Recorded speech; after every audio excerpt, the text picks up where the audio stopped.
his comedy genius was being able to combine sarcasm and sweetness. Yeah. And there's been as you indicated in the intro there, to many of us who loved that show, he was more than an actor. He felt like, if you'll excuse me, a friend.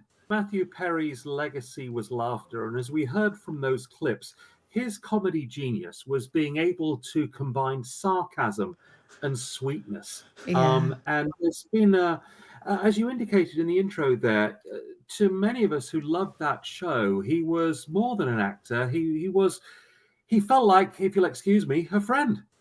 And many people say that he essentially took on the character. He was the real life Chandler Bing. And that's why, so many people feel this, as you say, that he was somebody that we knew on and off screen, or we thought we knew in the same way. But he did have a lot of problems, didn't he? He was very happy being Chandler Bing. Yes, on screen he was great, but as we know, his addictions were so severe, up to taking up to 55 pills a day, spending half his life in rehab.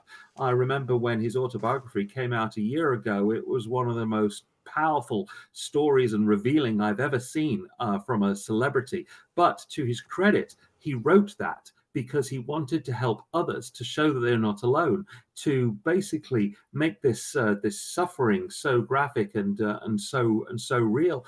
And towards the end, he was even opening up his Los Angeles house as a sort of mini clinic, recovery center, rehab.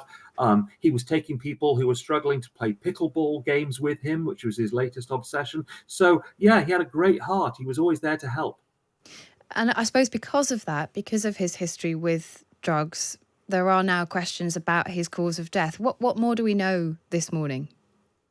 Well, the official cause of death has been deferred, and what that usually means is that an autopsy has happened, but the coroner wants to wait for toxicology reports, which could take several weeks. According to reports, there were several prescriptions found at the home. But yes, so we're going to have to wait for the reason. Something else we're waiting for is a comment from his co-stars in Friends, who must be completely devastated. There has been no individual or collective statement from them.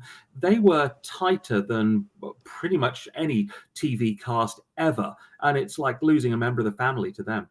Yeah, because lots of people had wondered whether we hadn't heard from them because there was some rift between them or because they didn't get on. But the reality is, as you say, they really were very good friends in real life.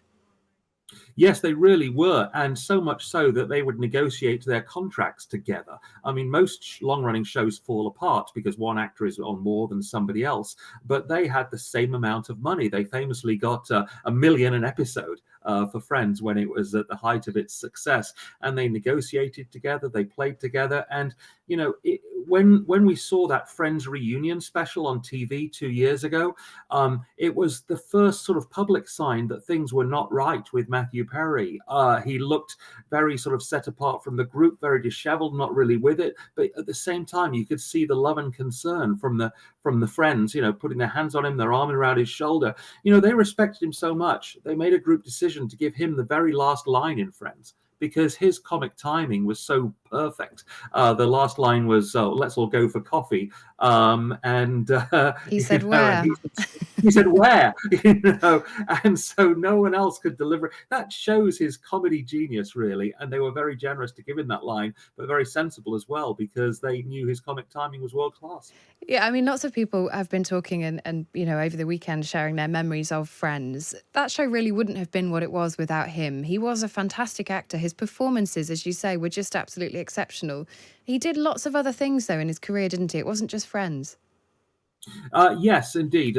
He did movies, he did sitcoms, but how do you follow the number one TV sitcom of all time?